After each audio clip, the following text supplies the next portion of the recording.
Góðan daginn, ég heiti Anna Kristín Halldórsdóttir og ég er kennsluráðgjafi í rafrænu námsefni hjá FG, Flensborg og Fjölbrautaskóla Suðurnesja og ég ætla að fara hérna í nokkrum dráttum yfir það hvernig á að búa til kennsluefni á netinu. Það fyrsta sem þarf eðlilega að hugsa er uppsetningin á efninu og hvaða efni ég ætla að nota. Þetta eru 3 skref. Hvaða efni ætla ég að taka fyrir? Og þá hvernig. Ég ætla að gera storyboard og storyboardið er svona myndræn uppsetning á því hvernig ég ætla að hafa fyrirlesturinn og það er mjög mikilvægt að gera þetta storyboard. Já, ég fer yfir það á næstu glæru og síðan í 3. skrefi að þá ætla ég að taka upp og það var þetta með storyboardið. Það er til þess að sjá fyrir sér efni sem á að setja upp. Það er að skipuleggja tökurnar og hver er lengdin á hverju töku eða hverju glæru. Það er að sjá þetta fyrir sér myndrænt hvernig þetta lítur upp og það er svolítið misjafnt hvernig fólk vil setja upp. Sumir vilja alveg bara hreinlega teikna það meðan aðrir eins og ég vil hafa þetta frekar línulegt og ég ætla að sýna ykkur á bæta inn ljósmynd eftir þessari glæru þar sem að ég sýna ykkur dæmi storyboard og í síðasta lagi hvers vegna það flýtir fyrir upptökunni. Því þá er maður ekki allt einu farin að tala í belg og biðu eitthvað sem skiptir engu máli og það er rosalega mikilvægt. Þarf að vera mynd af kynnandanum eða kennaranum. Það er mjög mikið spurt þetta og já, það þarf að vera mynd. Hún þarf ekki að vera alltaf en ástæðan fyrir því að við viljum hafa mynd og það er lagt mikið upp úr því í öllu svona kennsluefni í dag að það skapar tengsl. Það skapar tengsl á milli nemandans og kennarans. Nemandinn sér hver er að tala og ef þetta eru mörg myndbönd sem viðkomandi er að sýna þá eru komið þarna ákveðin tengsl. Það er hægt að leika sér svolítið með myndina. Hún þarf nefnilega ekki að vera alltaf. Það er hægt að hafa hana stundum, aðra hverja glæru, láta hana koma aðeins inn og detta aðeins út aftur, hafa hana 3., 4. hverju glæru. Jafnvel byrja á því að vera með mynd og enda á því að vera með mynd. Þegar maður þakka fyrir eða eitthvað svoleiðis. Það þarf semst ekki alltaf að vera. Það eina sem þarf að passa þegar maður er með sjálfa sig í mynd, það er að vera ekki of stífur. Sitt ekki alveg bara alveg þrælstífur og ekki geta sagt neitt að því maður er svo stressaður yfir þetta að koma rétt út. Það þarf að vera svolítið lifandi og nemendum er alveg sama þó að það séu mistök annars slagið. Það er bara eðlilegt. Heimildir og tilvísanir er hægt að gera á ýmsa vegu. Það er hægt að setja þær aftast, telja þær bara upp.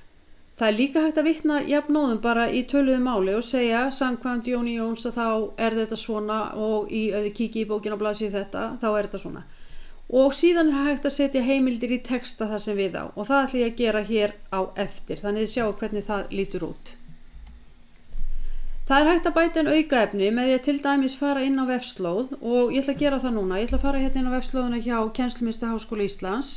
Ég fer hérna með músinni og smelli á síðuna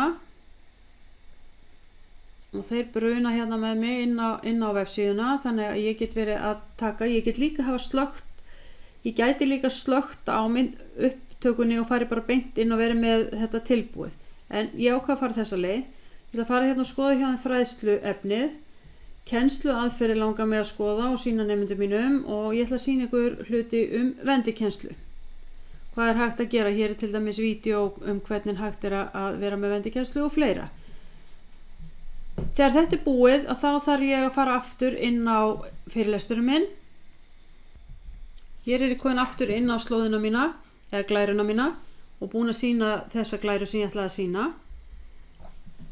Hvað er myndbandi langt? Það er mælt með því í dag ef maður er með kennslumyndband að hafa það eins stutt og hægt er. 5-6 mínútur er verið að tala að það er þumaputtareglan sem kemur fram hér í restina hjá mér. Hérna.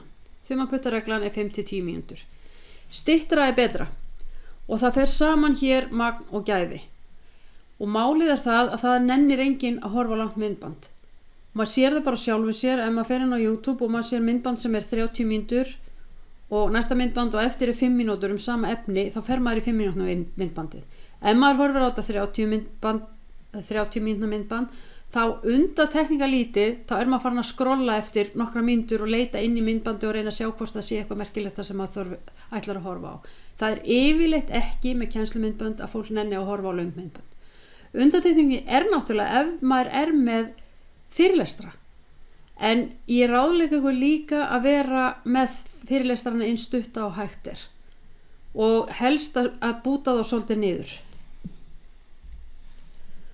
Podcast eða hljóðupptökur eru mikið notar og mikið í tísku núna og nemendur eru mjög hrifnir af podcasti vegna þess að þeir geta hlusta á það hvar sem bara sett þetta hlaðið þetta niður í símann sinn og verið með þetta þeir, til dæmis í strætó eða í bílum og leiðin í skólan eða allavega. Þannig að þeir hlusta á podcast en þá verður það náttúrulega að vera svona svolítið skemmtileg.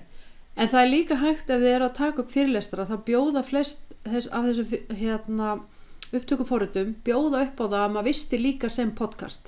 Þannig að maður getur verið með hvortveggja án þess að það sé nokkuð meiri vinna að vera með þetta líka. Upptökukerfin sem hægt að nota, þau eru náttúrulega margskonar og fer það algjörlega eftir því hvort maður með keypt hefur efnaði að kaupa það eða hvort maður með ókeypis. Keyptu kerfin eru til dæmis Camtasia og Snagit sem eru bæði frá sama framleiðanda. Camtasia stærra kerfi og dýrara og ég að nota það núna. Ég hef ekki prófað Snagit, ég með pröfu upptöku á því í gangi og svona að sjá hvort að það en það mikið ódýrara og minna og kannski það bara nóg fyrir flestar upptökur en það kostar líka miklu minna. Ókeypis Studio, þetta eru talin þau bestu sem á markanum í dag, OBS Studio, Flashback Express, PowerSoft Free Online Screen Recorder, Debut Video Capture, ShareX, Screen Customatic og það það eina sem ég hef notað, Screencast-O-Matic. Og svo Audacity fyrir ef maður ætlar bara að taka upp, vera með hljóðupptökur. Ég hef samt notað Camtasia líka fyrir hljóðupptökur. Ég ekkert að flækja þetta neitt. Af því í flestu tilfellum þá eru þessi podcast sem ég með, þau ekkert rosalega flókin. Annað, ef þið eru með ókeypis upptökur, að þá yfirleitt tímatakmark á þeim. 5, 10 eða hámark 15 mínútur. Screencast-O-Matic til dæmis með 15 mínútur upptökur og það ekkert hægt að komast hjá því.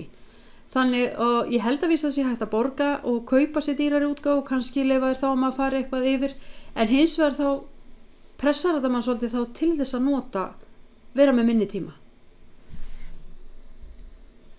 Klippikerfi, editering, ef maður með ókeypis kerfi að þá þarf maður líka að vera með eitt annað kerfi til að klippa ef maður vil bæta inn í og klippa upptökurnar eitthvað til og þetta eru þau sem eru talin upp á markanum í dag sem að eiga að vera svona hvað best. Ég hef ekki notað neitt af þeim því ég nota Camtasia og þar hvorutveggja saman bæði upptakan og svo editeringin líka en þetta eru þessi 5 sem eru talin upp og það þá bara að prófa þau. Ég ætla ekki að tala um neitt meira núna því að þetta átti bara að vera svona smá kynning